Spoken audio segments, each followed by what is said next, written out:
Hare Krishna, Mataji and Prabhuji, Dandat Pranam. Please accept my obeisances on Lord Srila Prabhupada.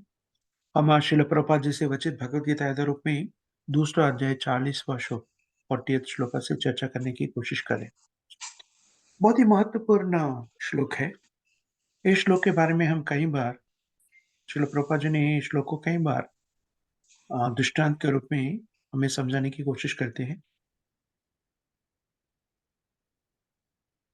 स्वल्पमप्यस्य धर्मस्य त्रायते महतो भयात्। हम श्लोक को पढ़ रहे थे, हिंदी में कुछ शब्दों का गलत से प्रस्तावित किया गया है। यहाँ पर त्रायते है, लेकिन मैं श्लोक में देखा है श्रायते बोल के लिखा हुआ है। श्रायते नहीं, ये त्रायते। त्राया मीन्स बहुत सारा कष्ट, भयानक कष्ट। श्रायते के मतलब क्या होता है? श्रायते मीन्स श्रेयस्कार। त्रायते का मतलब क्या है? भयानक कष्ट। मुझे पता नहीं वो शब्दों को प्रकटित करने में कुछ दोष हुआ लगता है वो। इसलिए ये है त्रायते महतो भयात्। स्वल्पमप्यस्य धर्मस्य त्रायते महतो भयात्। हाँ प्रभु जी, त्रायते है, इसमें भी त्रायते है हिंदी बुक में। त्रायते में भी है, श्रायते बोल के मैं देखा हूँ। मैं शायद पता नहीं, हाँ। ठीक से नहीं देखा लगता है। अच्छा, वेरी वेरी गुड माता जी। त्रायते इज द राइट वर्ड। हाँ हरि बोल। हम कल मतलब इससे पहला श्लोक में हम चर्चा कर रहे थे बुद्धि योग के बारे में। हाँ प्रभु जी। बुद्धि योग का मतलब है भक्ति योग। ठीक।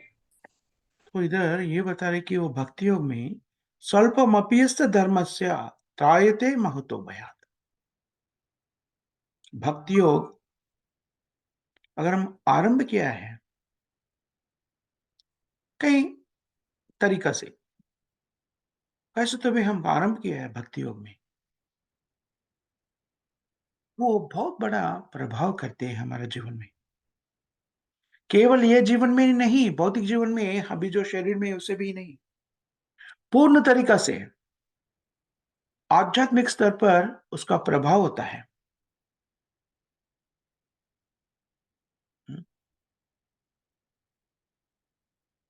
एक बार ये बताया जाता है कि शिल प्रभुपाद जी ने एक इसके बारे में छोटा सा कहानी बताते हैं।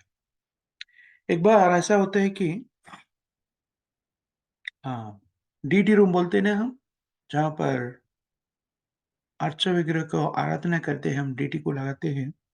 वहां पर ज्योति का प्रज्वलन हुआ, वो जल रहा था। जैसा ऑयल लैम्प बोलते हैं ना हम, ऑयल डाल के जलाते हैं, दीवा लगाते हैं ना, और दीवा जल रहा था।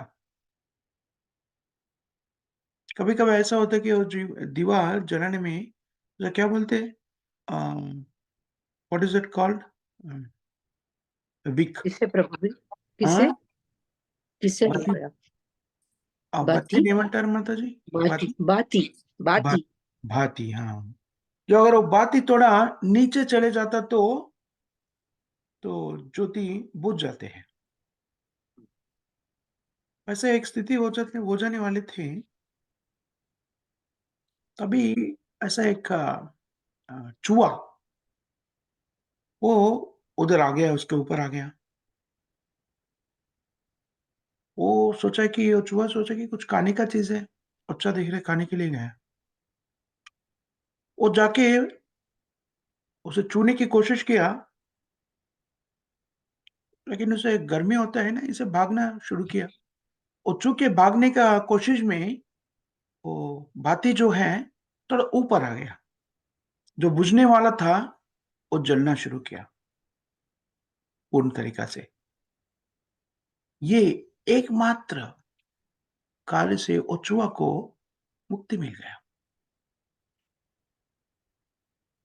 सोचिए, समझने की कोशिश करिए।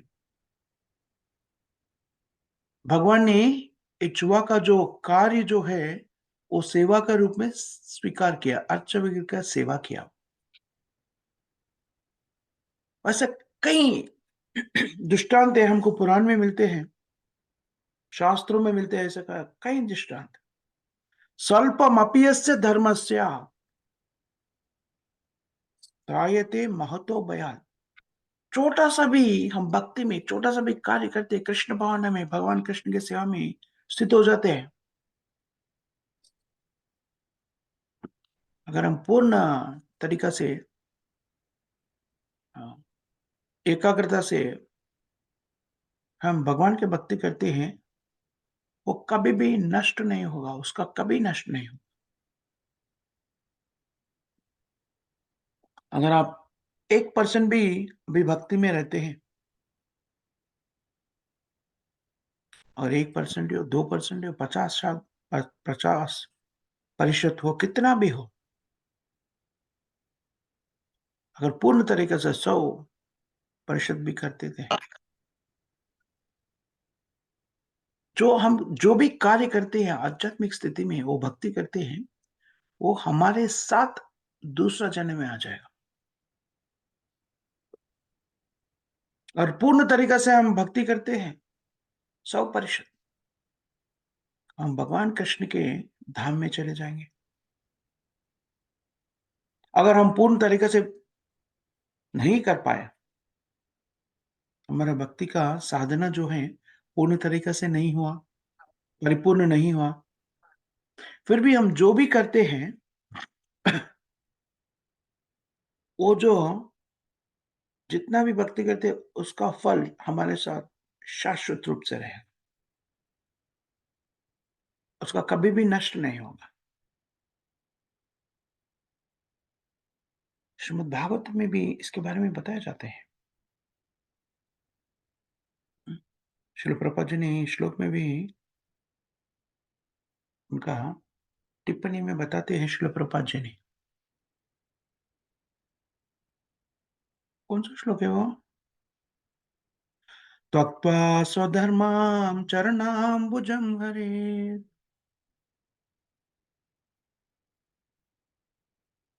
भजान् अपकोवता पतेत् ततो यदि यत्राक्ववाभ्राम् अबुद्धमुष्य किम् को वार्त आप्तो भजतां स्वधर्मता। त्यक्त्वा स्वधर्मं चरणाम्बुजं हरेत्। यहाँ पर धर्म का अर्थ है, धर्म को हम दोनों तरीका से समझने की कोशिश करते हैं। एक सामाजिक स्तर पर और दूसरा आध्यात्मिक स्तर पर।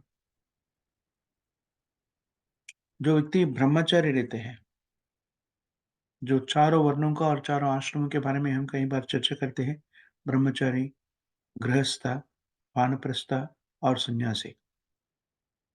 और कोई वर्णों में कोई ब्राह्मण हो सकता है, और कोई क्षत्रिय, और कोई वैश्य, और कोई शूद्र। ये चारों वर्ण और चारों आश्रम वेद शास्त्रों के अनुसार दिया गया। सामाजिक और आध्यात्मिक वर्गीकरण है। जैसा ऐसा जो वर्गीकरण के साथ साथ हर वर्ग के लिए कोई कर्तव्य को बताया गया है। भागवत में इसके बारे में बताया गया है। ब्राह्मण का कर्तव्य क्या होते हैं? क्षमा, दमा, शौचम, तितीक्षा। क्षमा, धमा, शौचम, तितीक्षा। और क्षत्रिय का क्या है? शौर्यम, वीर्यम, युद्धे, चापल्यानाम।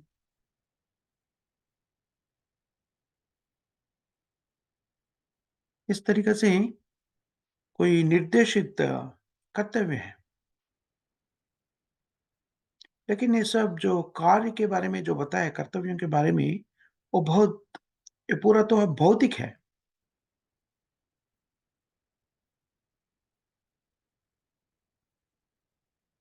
लोग तो भौतिक नियमों का, भौतिक स्थिति को अ, शांतिपूर्वक जीवन को व्यतीत करने के लिए जो नियम बनाए जाते हैं भौतिक स्थिति में, उसे भी पालन करने के लिए उसे भी पालन करने का क्षमता नहीं है लोगों में।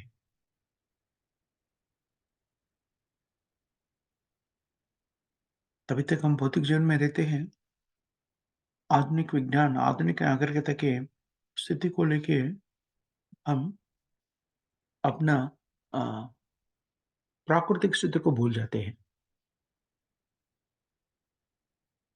भौतिक जीवन के भौतिक नागरिकता के अनुसार लोगों को ये भी पता नहीं है कि वो शांतिपूर्वक कैसा जी सकते हैं। अगर ये शास्त्रों में बताया गया है सो चारों वर्ण और चारों आश्रम का नियम का पालन हो जाता है समाज में। ब्राह्मण, क्षत्रिय, वैश्य, शूद्र और ब्रह्मचारी, गृहस्थ, वानप्रस्थ और संन्यास। हाँ, कृष्ण। ये समाज जो है वो एक अ,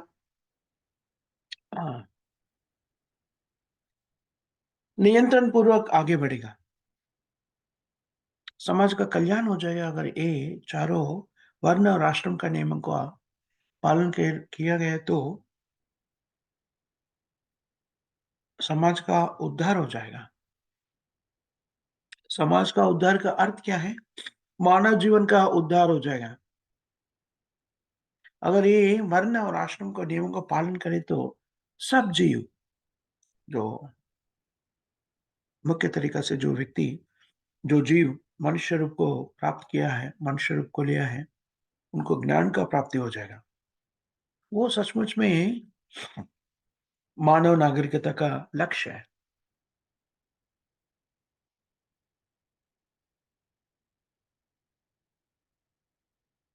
अगर हम ये चारों वर्ण और चारों आश्रम का नियमों का पालन नहीं करते तो समाज में शांति नहीं हो सकता है।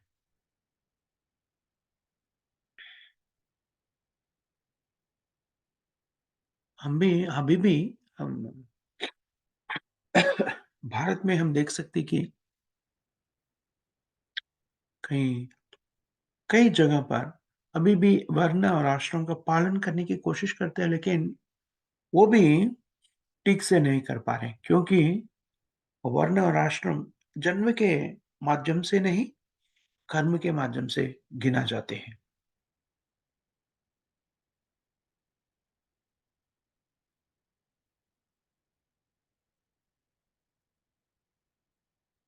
लेकिन ये सब हम नहीं कर सकते हैं, लेकिन कलयुग में कृष्ण भावना को स्वीकार करके अपना जीवन को व्यतीत कर सकते हैं।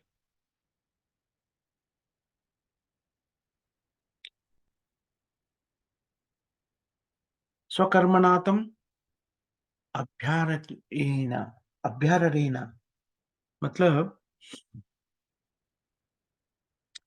ऐसा नहीं कि कोई शूद्र है या गृहस्थ है या वानप्रस्थ है, वो भक्ति में आगे नहीं बढ़ सकते, भक्ति को स्वीकार नहीं कर सकते, कृष्ण भावना को स्वीकार नहीं कर सकते, ऐसा नहीं है। भगवान कृष्ण की आराधना सब लोग कर सकते हैं। भगवान कृष्ण की आराधना करने के लिए कोई भी ऐसा नियम नहीं कि अब ब्राह्मण ही होना है या क्षत्रिय होना, वैश्य होना, ऐसा कुछ नहीं है। इसके बारे में इधर बताया जा रहा है।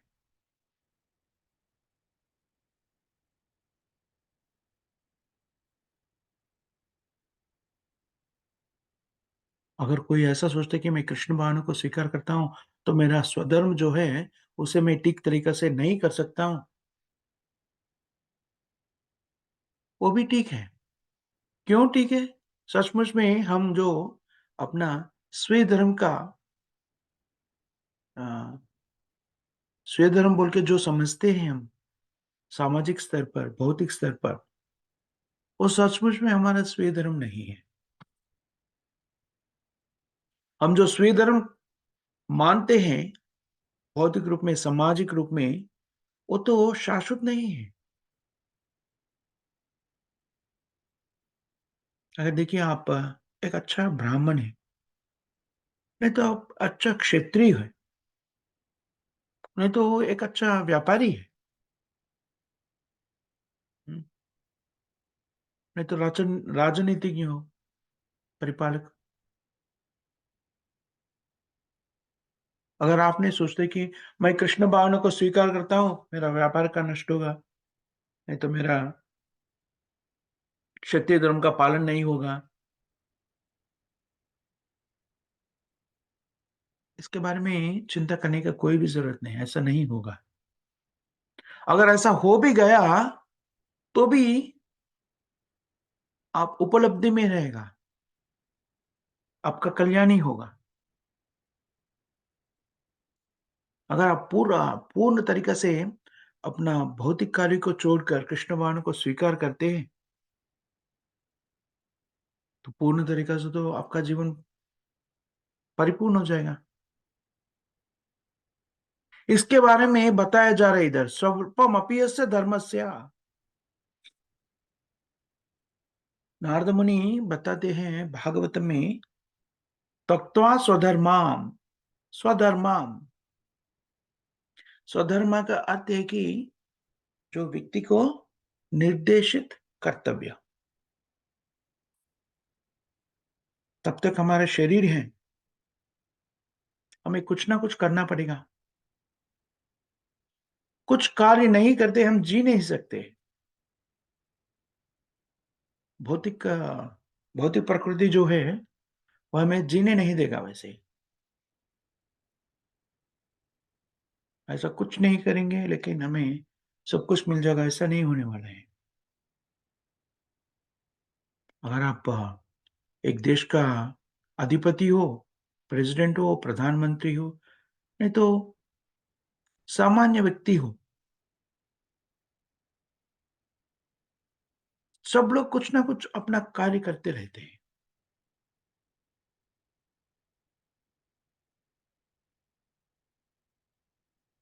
विष्णु पुराण में एक श्लोक आते हैं, तृतीय शक्तिर इष्यते। चैतन्य चरितामृत में इसके बारे में बताते हैं। कई ऐसा परिस्थितियां होते हैं, भौतिक परिस्थितियां इतना कठिन हो जाते हैं, भौतिक परिस्थितियां इतना कठिन रहते हैं, हम कुछ ना कुछ कार्य करने बिना जी नहीं सकते। ऐसा कठिन परिस्थिति होती है, हम कार्य नहीं करें तो हम शरीर को त्याग करना पड़ेगा, ऐसा हो जाता है। हितोपदेश में इसके बारे में कुछ वर्णन है। नहीं सुप्तस्य सिंहस्य प्रविशन्ति मुखे मृगा। सुप्तस्य सिंहस्य, सिंह, सिंह मीन सिंह। अगर सिंह सोचते कि मैं तो इतना शक्तिशाली जीव हूं, ये वन का मैं राजा हूं, मुझे क्यों काम करना है? अगर वो काम नहीं करे तो उसे खाने को भी नहीं मिलेगा। वो सिंह है लेकिन वो काम नहीं किए तो उसे खाने को भी नहीं मिलेगा। वो शिकार करके खाना खाते हैं। वो शायद सिंह हो सकते हैं लेकिन वो एक जगह पर सो जा रहे हैं। वो सोचते हैं कि मैं राजा हूं, मैं ठीक तरीके से ऐसे सो जाता हूँ, मेरा खाना मेरे पास आ जाएगा, मेरे सामने आएगा, अपने आप मेरा मुंह के पास आ जाएगा। वो साध्य नहीं है, वो दुर्लभ है, संभव ही नहीं है। ऐसे वाला एक उदाहरण देते हैं प्रभुपाद जी ने। नहीं सुप्तस्य सिंहस्य प्रविशन्ति मुखे मृगा। इतना बड़ा जीव है, वो वन का राजा है, अगर वो अपना काम नहीं करते तो उसे खाने को नहीं मिलेगा, भूखा मरेगा। और छोटा और बाकी जीवों के बारे में बताने की भी जरूरत नहीं, बिल्ली हो या कुत्ता हो, तो सब लोगों को अपना अपना कार्य करना पड़ता है, स्वधर्म।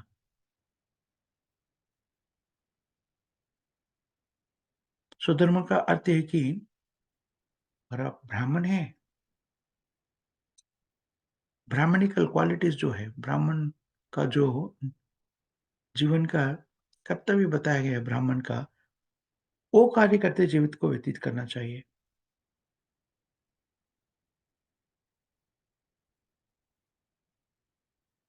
जो व्यक्ति ज्ञानी है, ब्राह्मण का मतलब है बुद्धिशाली, वो व्यक्ति को वेदों को अध्ययन करना चाहिए और उसका तत्व का ज्ञान को प्राप्ति करना चाहिए और वो ज्ञान को प्राप्ति करके वो ज्ञान को बाकी समाज में बाँटना चाहिए, समझाना चाहिए, समाज को मार्गनिर्देशन करना चाहिए। ये ब्राह्मण का कर्तव्य है, ये ब्राह्मण का ड्यूटी है। जैसे कि जो ब्राह्मण रहते हैं, वो अ, परिश्रम में काम करने के लिए नहीं जाते, वो ब्राह्मण का स्थिति नहीं है। लेकिन आधुनिक जीवन विधान में, आधुनिक नागरिकता में सब लोग कोई अ, परिश्रमा में जाके कुछ श्रमा करते हैं, कुछ ना कुछ काम करते हैं। अगर आप ब्राह्मण हो या शूद्र हो, कोई भी हो, ये बहुत बड़ा दुर्भाग्य चीज़ है। सचमुच में ये दोष है हमारा।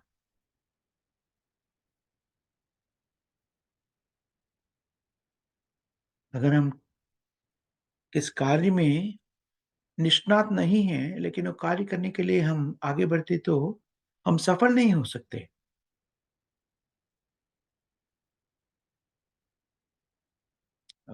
एक-एक तरीका का काम करने के लिए व्यक्ति को वैसा ही अ, बुद्धि रहना चाहिए। इसलिए समाज में ये चारों विभाजन किया, चारों में 4 वर्ण और 4 आश्रम का विभाजन किया गया। ऐसा नहीं कि सब लोग सब कार्य कर सकते हैं, ऐसा नहीं।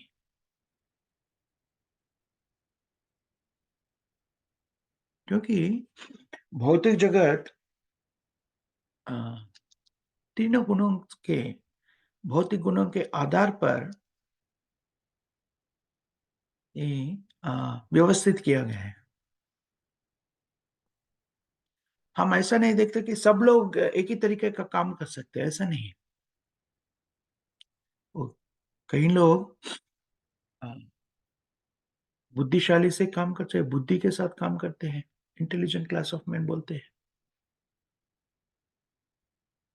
और कई लोग ऐसा भी होना चाहिए कि प्रजा का रक्षा करने वाले क्षत्रिय, पालक वर्ग और कोई वाणिज्य, व्यापार करने वाले भी रहना चाहिए और कोई श्रमिक वर्ग, काम करने वाले भी रहना चाहिए।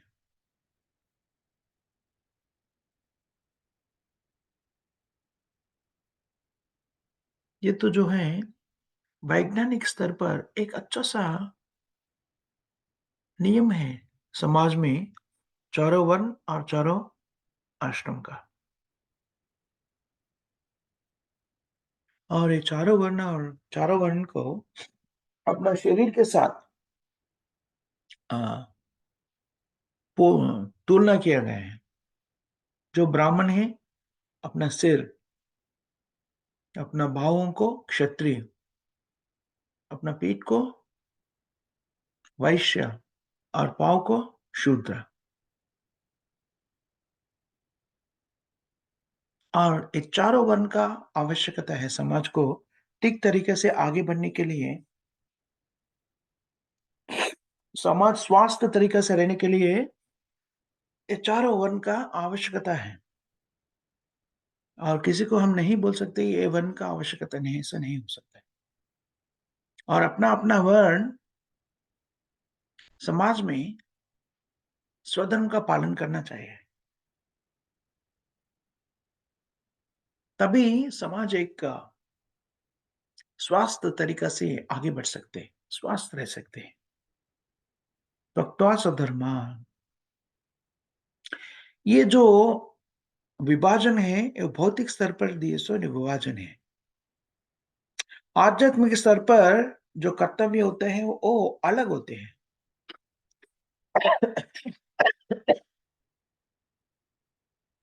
हम जो है भौतिक शरीर में स्थित हैं, लेकिन हम आध्यात्मिक हैं। शरीर के स्तर पर ये वर्ण और विभाग का ठीक है, लेकिन कृष्ण भावना के स्तर पर, आध्यात्मिक स्तर पर हम सोचते हैं, ये वैसा नहीं होता।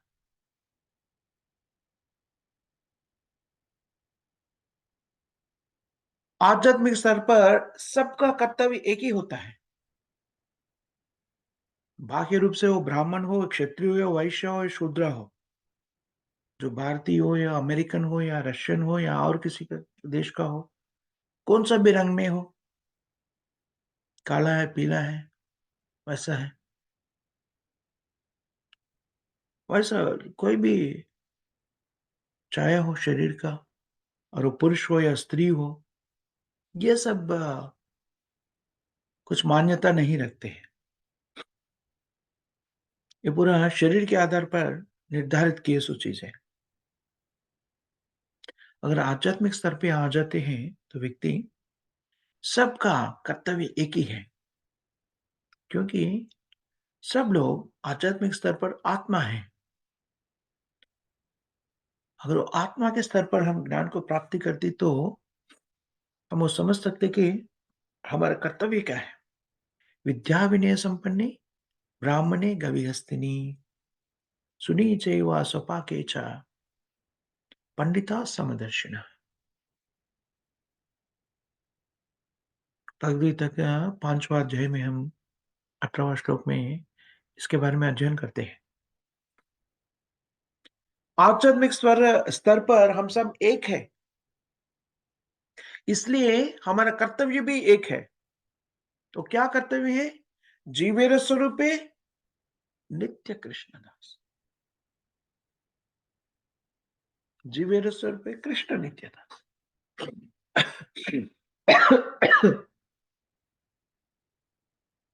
अगर हम ओ आध्यात्मिक स्तर में स्थिर हो जाते हैं, तो व्यक्ति कैसा व्यतीत करते हैं जीवन को? सबको एक तरीका से देख सकते हैं। ब्रह्मभूता प्रसन्नात्मा न सोचती न कांक्षति समस्त सर्वेषु भूतेषु मद्भक्ति लभते परम। देखिए, हम भौतिक जीवन में भौतिक स्तर पर हम इसके भाषण देते हैं कई लोग कि हम सबको एक तरीका से व्यवहार सबके साथ एक तरीका से व्यवहार करना चाहिए, सब एक है। लेकिन ये संभव नहीं है अगर व्यक्ति आध्यात्मिक स्तर पर पहुंच नहीं जाते हैं, आध्यात्मिक स्तर पर अपना गति को स्थिर नहीं करते हैं, तो सबको एक तरीके से व्यवहार करना वो संभव नहीं है।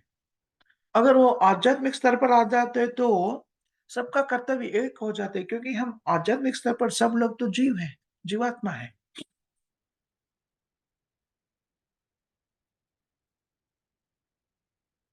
इसलिए हम भक्ति के स्तर पर आते हैं। इसका एकमात्र कर्तव्य क्या हो जाते हैं? एक ही धर्म होता है कि कृष्ण को संतुष्ट करना। भौतिक जीवन में हम सब लोग अपना इच्छाओं को पूरा करने की कोशिश करते हैं, और आध्यात्मिक स्तर में ऐसा नहीं होता। सबका लक्ष्य एक होता है, क्या होता है? भगवान कृष्ण को संतुष्टि करना। अगर हम कार्य को भौतिक जीवन का कार्यों से मुक्त हो जाते हैं, त्यक्त्वा स्वधर्मा चरणाम्बुजम हरे। हम भौतिक स्तर पर मुक्त होके आध्यात्मिक स्तर पर पहुंचते हैं, तो हम सबका एकमात्र स्वधर्म है, त्यक्त्वा स्वधर्मम चरणाम्बुजम हरे। हरि हरि का चरणाम्बुजम हरे, हरि का चरण को सेवा करना, चरणों को सेवा करना।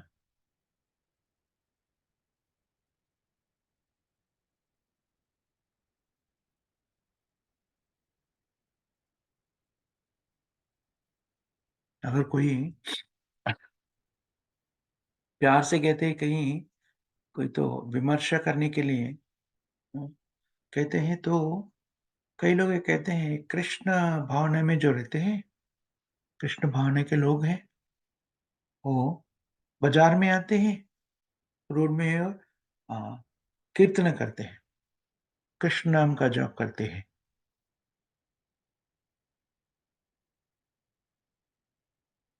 और किसी तरीक़े से व्यक्ति कृष्ण भावना में स्थिर हुआ भक्त का सांगत्य में आ जाते हैं,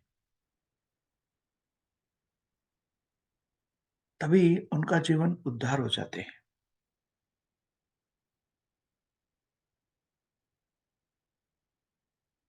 कई बार ऐसे होते हैं हम रथ यात्रा का नहीं तो नगर संकीर्तन के लिए निकल जाते हैं और नगर संकीर्तन करते-करते कई लोग तभी तक कुछ कार्य में जाने के लिए निकल जाते हैं। अगर संकीर्तन को देखिए वो भी हमारे साथ थोड़ी दूर तक तो चलते हैं और हरि नाम का जाप करते हैं। कई लोग ऐसा भी होता है, पहली बार वो देखते हैं, उतना आकर्षित हो जाते हैं कि उनके बारे में और ज़्यादा ज्ञान को प्राप्ति करने की कोशिश करते हैं। बहुत ही शीघ्र तरीक़ा से वो भौतिकजन से मुक्त होकर पूर्ण तरीक़ा से कृष्ण भावना में आकर कृष्ण का सेवा में स्थिर हो जाता है। ऐसा कई भक्त थे। त्यक्त्वा स्वधर्मान् चरणाम्बुजं हरे।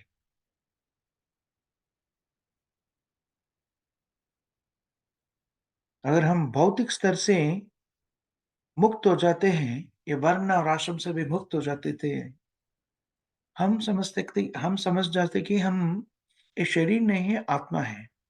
आत्मा के स्तर पर हम सब किसका संतान है? भगवान कृष्ण का संतान है। ममैवांश जीवलोके जीवभूत सनातन। कृष्ण बताते हैं, सब जीव कृष्ण से ही उत्पन्न हो रहे हैं। कृष्ण का ये अंश है। सब कृष्ण का अंश होने के नाते हम भी आध्यात्मिक हैं। वो आध्यात्मिक स्तर पर अपना स्वधर्म क्या है? त्यक्त्वा स्वधर्मान् चरणाम्बुजं हरेः। संसिद्धिं हरितोषणम्।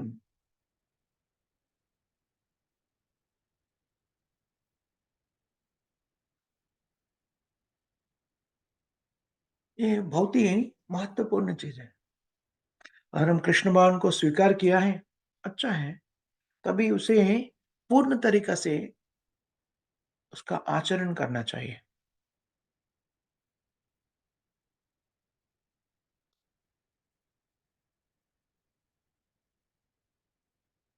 तो कैसा करना चाहिए?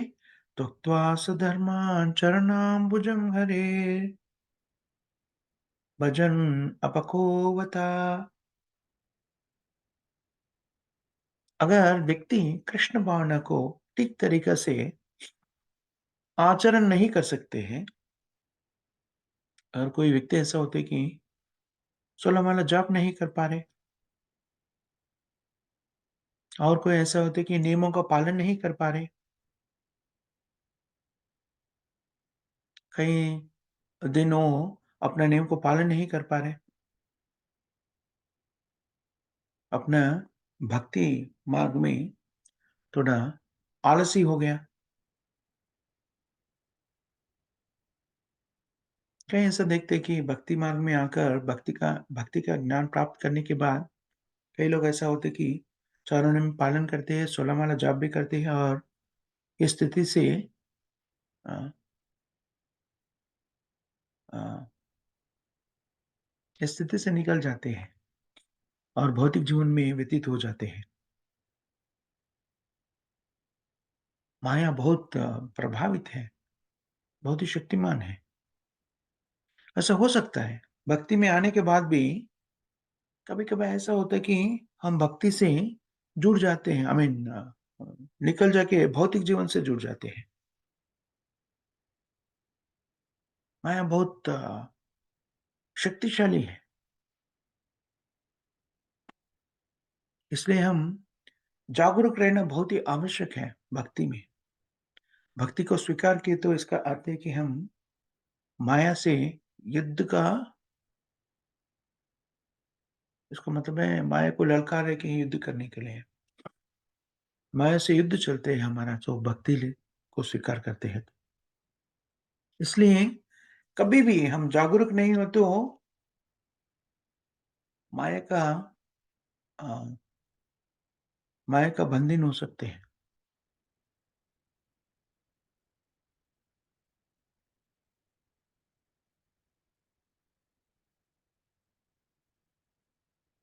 इसलिए हम तो भी जप करते हैं हरे कृष्ण महामंत्र का पूर्ण तरीका से, पूर्ण एकाग्रता से करना चाहिए। वो हमें माया से रक्षण करते हैं और हरे कृष्ण महामंत्र को ठीक से जाप करना और नियमों का ठीक तरीके से पालन करना। तभी माया हमें छू नहीं सकती। माम एव हि प्रपद्यन्ते मायाम एताम तरन्ति ते। भक्ति योग को पूर्ण तरीके से हमें पालन करते हैं, माया ही नहीं, माया कुछ नहीं कर सकते हम।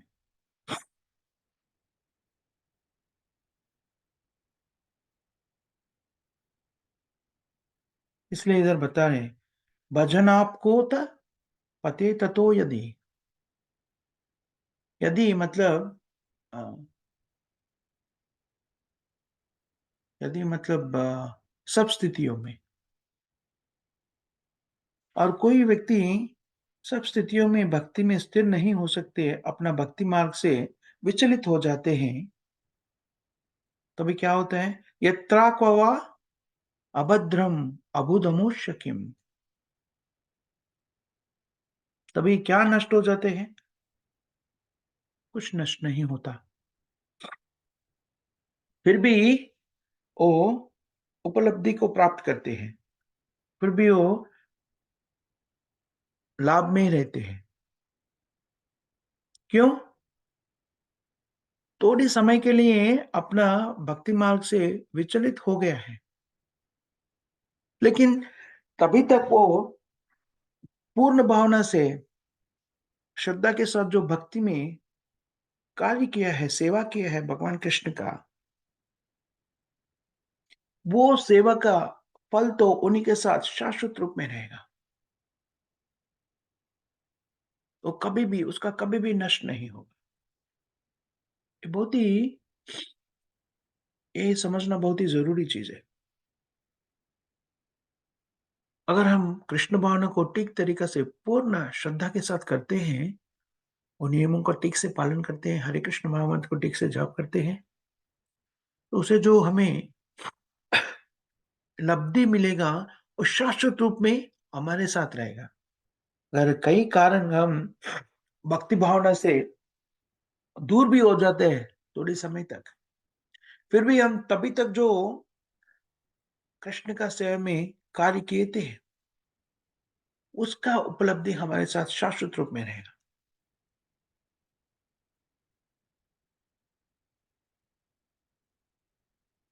और कभी भी हमसे दूर नहीं होगा। ये बहुत ही महत्वपूर्ण चीज़ है। कौन्तेय प्रतिजानाति नामे वक्ता प्रणश्यति। ये कृष्ण ने अर्जुन को बताते हैं। क्या बताते? हे प्रिय अर्जुन, तुम बताओ जगत पूरों को, जगत को ये बताओ तुम, क्या बताना है? जो व्यक्ति मेरा भक्त होते हैं, उसका उनका नाश कभी भी नहीं होता।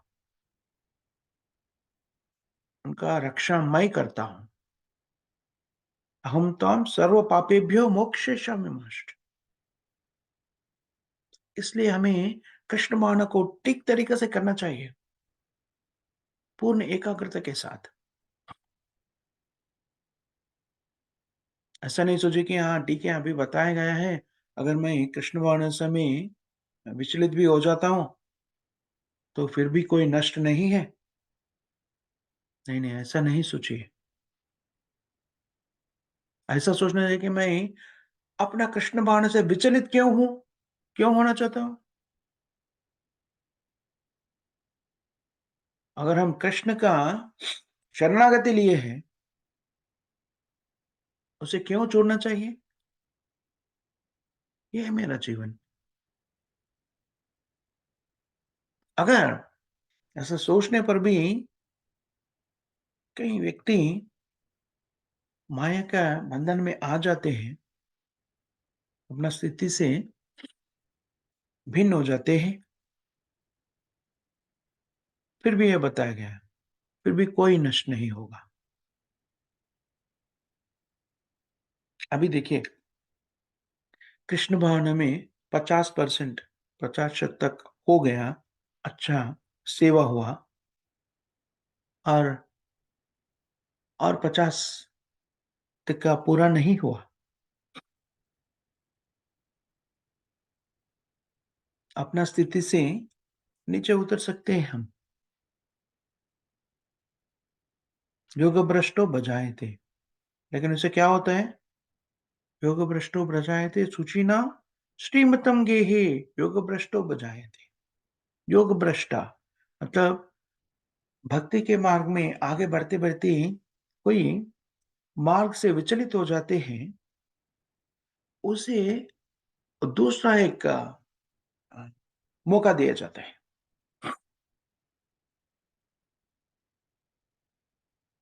तभी वो दूसरा बार मौका दिया जाता है, तो वो कहाँ से शुरू करते हैं? 51% से शुरू करते हैं। जो 50% तो पूरा किया है, वो वैसे ही रहते हैं उनके पास।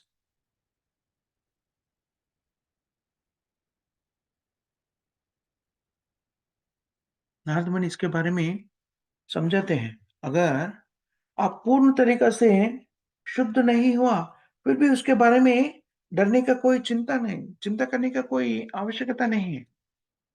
डरने का कोई भी वास्ता नहीं है।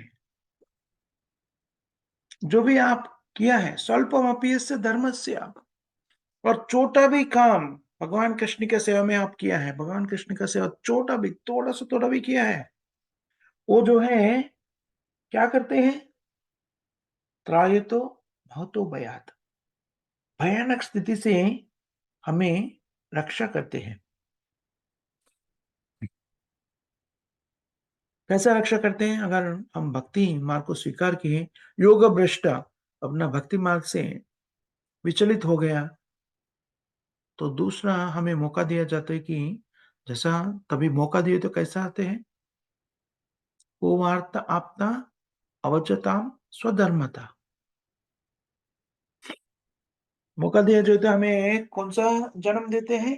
दूसरा जन्म में एक अच्छा सा परिवार में, ब्राह्मण परिवार में, नहीं तो ऐसा परिवार में जो भक्तों के परिवार में, और जहां पर भौतिक संघर्षण का कोई आवश्यकता नहीं हो, क्योंकि धनिक का, धनवान के घर में हमारा जन्म होगा,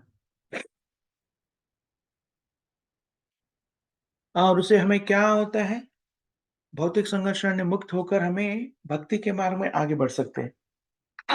लेकिन ऐसा नहीं सोचना कि हाँ, ऐसे तो अभी मिल ही जाएगा, तो हम आधा करके अभी छोड़ देते हैं। ऐसा नहीं करना चाहिए, क्योंकि एक डेंजर भी है। क्या है? दूसरा जन्म में हमें एक अच्छा परिवार में जन्म दिया है, लेकिन भौतिक प्रकृति तभी भी है, माया देवी वो तभी भी रहते हैं। और अच्छा परिवार में जन्म होने से हम माया के प्रभाव से पाप कार्य में स्थिर भी हो सकते हैं। तो ऐसा हुए तो क्या होते हैं? हमारा जीवन बढ़ते रहेगा, बढ़ते रहेगा, बढ़ते रहेगा।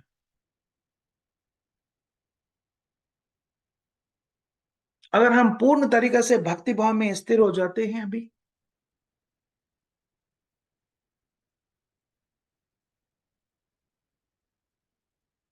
तभी क्या होते हैं? पूर्ण तरीके से भक्ति भाव में स्थिर हो जाते हैं, कृष्ण भावना में स्थिर हो जाते हैं, तभी हमें यही जन्म में मुक्त हो सकते हैं। मुक्त हो जाएगा, पूर्ण तरीके से गए तो मुक्त हो जाएगा।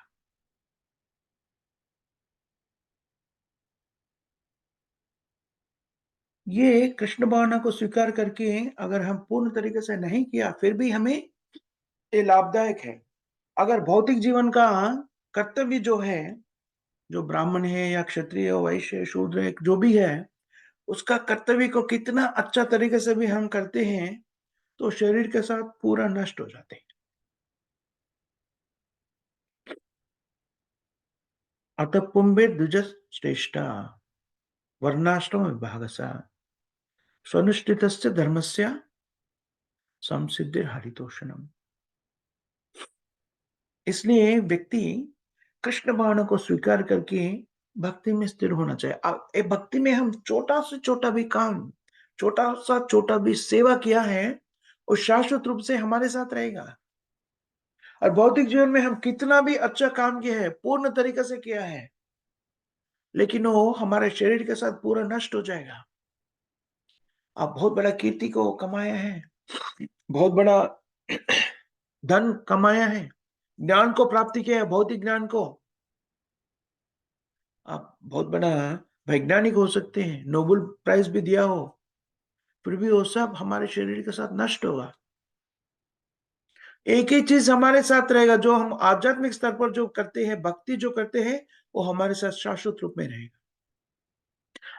अभी हमको सोचना चाहिए, जो भी व्यक्ति थोड़ा भी बुद्धिमान होते हैं, जो भी कार्य करते हैं, उसका फल जो है वो शाश्वत रूप से हमारे साथ रखना चाहते हैं, है ना? तो मानव जीवन में हम भौतिक कार्य कर सकते हैं, आध्यात्मिक कार्य कर सकते हैं।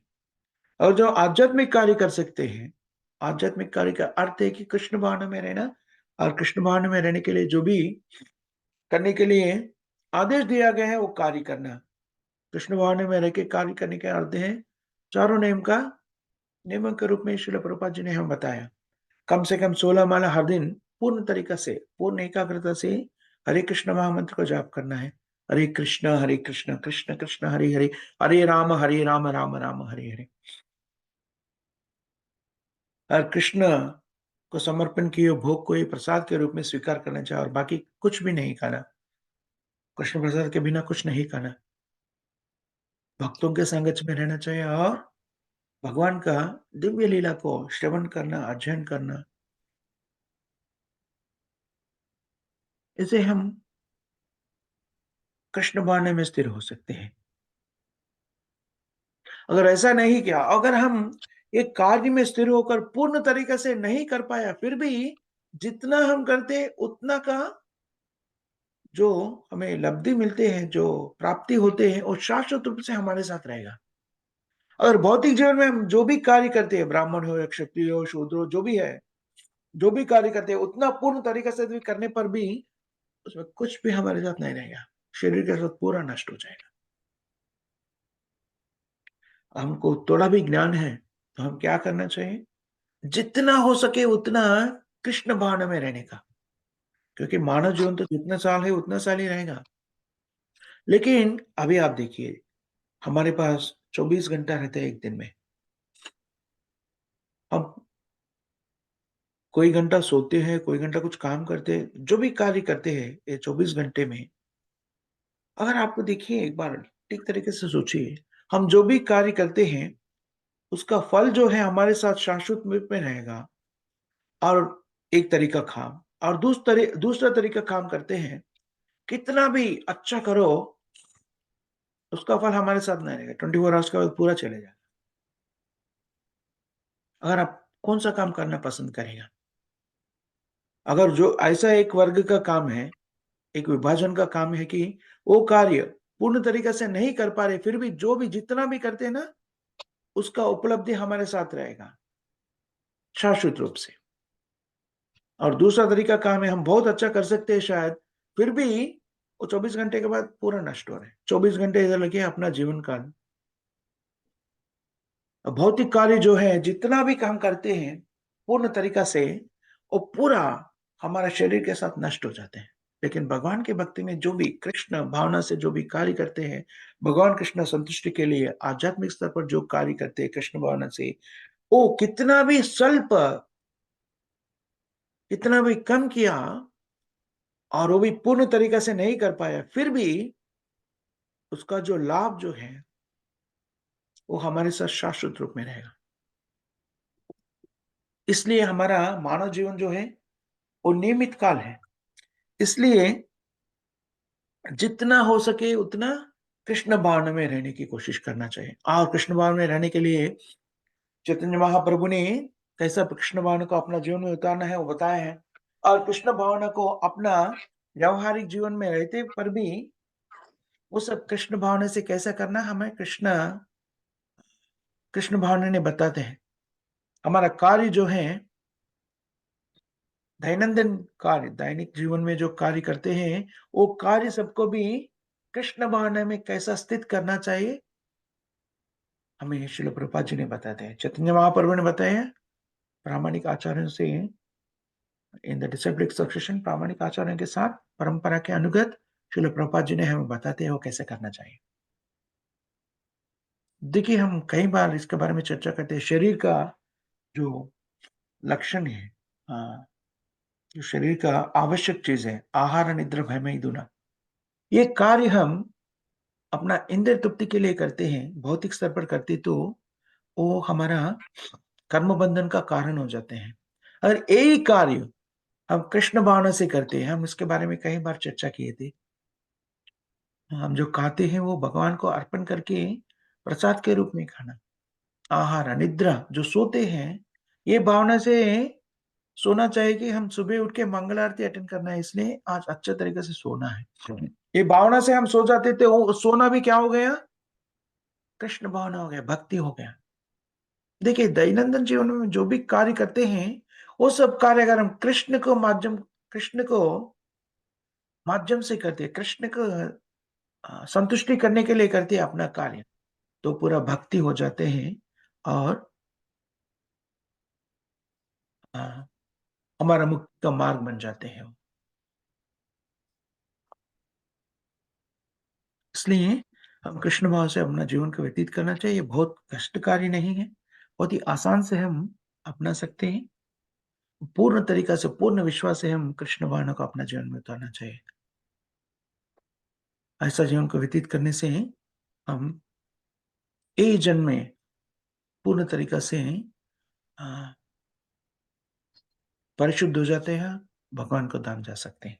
ये आज का श्लोक का सारांश माना जा सकता है। यहाँ पर हम समाप्त करेंगे। माताजी, संत प्रभु जी, किसी को कोई प्रश्न या टिप्पणी या करेक्शन ऐसा कुछ है?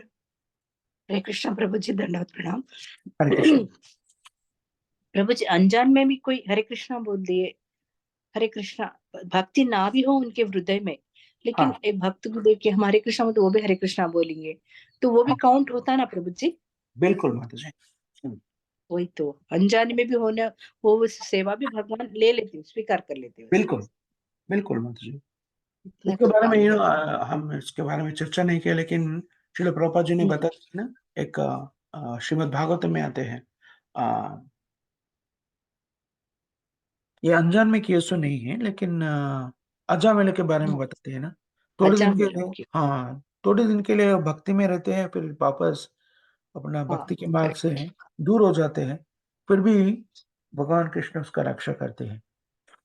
बेटे का नाम हाँ, रख लेते हैं, बेटे के नाम नारायण, नारायण जो बुलाते हैं। हाँ, कभी वो शरीर को त्याग करने वाले थे, तो नारायण का नाम जप करते हैं। पहले तो वो अपना पुत्र का नाम को जप करते हैं, नाम को पुकारते हैं, लेकिन नारायण का नाम सुनने से और पूर्व आश्रम में जो वो नारायण के बारे में वो ज्ञान को प्राप्ति किया, और एकदम ऐसा उनका हृदय में ऐसा प्रभाव हो जाता है कि मेरा पुत्र को क्यों पुकार रहा हूँ, सचमुच तो मुझे नारायण को पुकारना चाहिए, और नारायण को पुकारना शुरू करते हैं।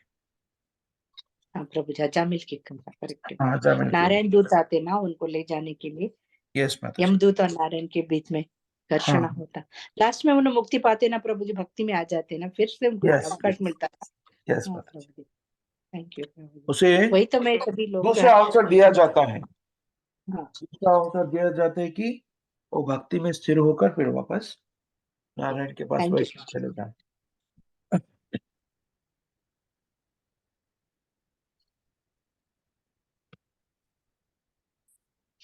और किसी को कोई प्रश्न है तो हम यहाँ पर समाप्त करेंगे। माता जी, संत प्रभु जी, जगत गुरु श्रील प्रभुपाद की जय। जय हरिनाम संकीर्तन की जय। जय रामाचार्य हरिदास ठाकुर की जय। जय नामोवैत भक्त वृंद की जय। जय ग्रंथराज श्रीमद् भागवतम की। जय। थैंक यू वेरी मच माता जी, संत प्रभु जी, श्रील प्रभुपाद के ग्रंथों से चर्चा करने के मौका दिया। आप सबको बहुत बहुत धन्यवाद। हरे कृष्णा। हरे कृष्ण। हरि हरि बोल।